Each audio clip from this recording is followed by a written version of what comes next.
કેમ છો વિદ્યાર્થી મિત્રો? હું તમારો કુલદીપ સર આપની આપ સર્વેની YouTube ચેનલ એટલે કે અભ્યાસ ટ્યુશન ક્લાસીસમાં હું તમારું હાર્દિક સ્વાગત કરું છું.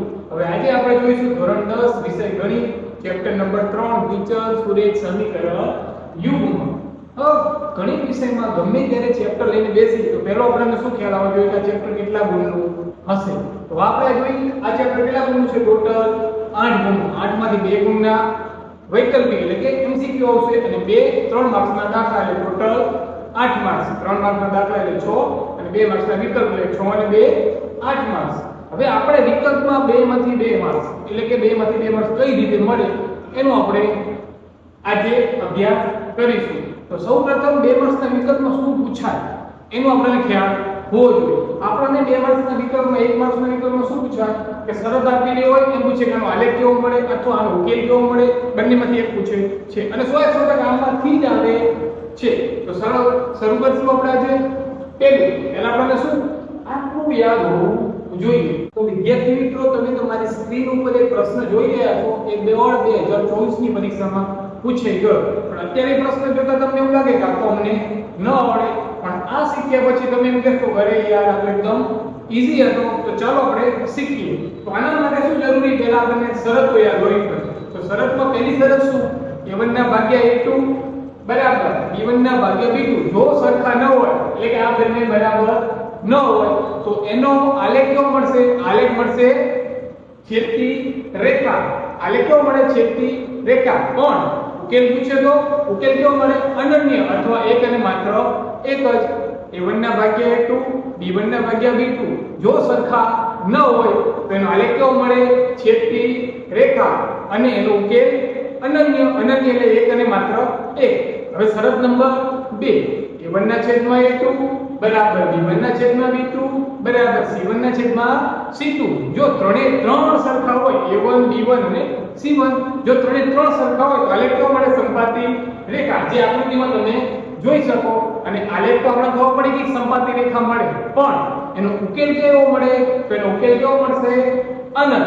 હવે આવી નવી ત્રીજી શરત છે a1 ના ભાગ્યા a2 બરાબર b1 ના ભાગ્યા b2 બરાબર c1 ના ભાગ્યા c2. પણ અહીં ફરીથી જો a1 ના ભાગ્યા a2 બરાબર b1 ના ભાગ્યા b2 નોટ બરાબર c1 ના ભાગ્યા c2 એટલે કે b1 ભાગ્યા b2 બરાબર c1 ભાગ્યા c2 જો સરખા ન હોય એટલે કે આ બે સરખા ન હોય તો આપણે આલેખ કેવો મળશે?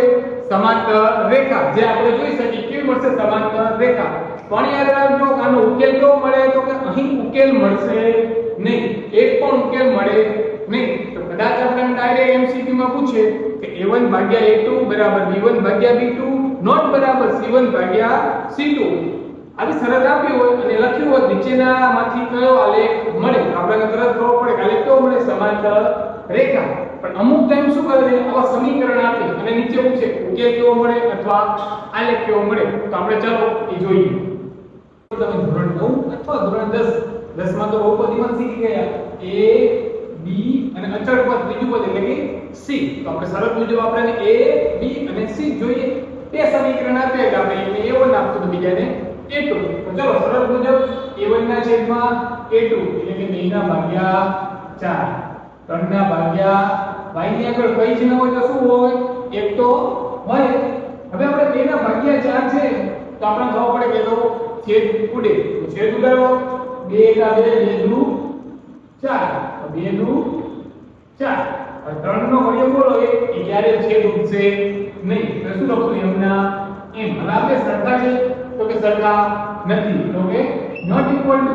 તો શરત મુજબ શું થયું? શરત નંબર 1 a1 ના છેદમાં a2 નોટ બરાબર b1 ના છેદમાં b2. તો આવું આપણને સમીકરણ આપ્યું હોય અને આપણે આવી રીતે સોલ્વ કરીને આપણને નીચે શું લખ્યું હોય કે આનો આલેખ કેવો મળે? તો આલેખ આપણે ખબર પડે કેવો મળે? છેદતી રેખા. અથવા ઉકેલ પૂછે તો ઉકેલ કેવો મળે? અનન્ય. અનન્ય એટલે કે એક અને માત્ર એક જ. હવે એવું જ સમીકરણ નંબર 2 હવે તો આપણે ખબર પડી a b c a2 b2 અને c2. તો ચાલો 2 ના છેદમાં 4 3 ના છેદમાં 6 અને 12 ના છેદમાં 24. આ તો આપણે ખબર પડે છેદ ઉડે. તો 2 કા 2 2 દુ 4 3 કા 3 દુ 6 ઉપર 1 અને નીચે 2 12 નો ઘડિયો બોલો 12 દુ 24 તો 1 ના છેદમાં 2 3 3 સરખા અને ત્રણ સરખા મળે એટલે કે a1 છેદમાં a2 બરાબર b1 છેદમાં b2 બરાબર c1 છેદમાં c2 ત્રણે ત્રણ સરખા મળે તો શરત નંબર 2 હવે આલેખ કેવો મળશે આનો સંપાદી રેખા અને ઉકેલ કેવો મળે અનંત. પણ તમે વિચારો છો આમાંથી બે કર્યા આમાં ત્રણ કર્યા પણ જ્યારે પણ શરત a1 છેદમાં a2 b1 છેદમાં b2 પહેલી જ શરતમાં જો સરખા ન મળે તો આગળ જવાની જરૂર નથી.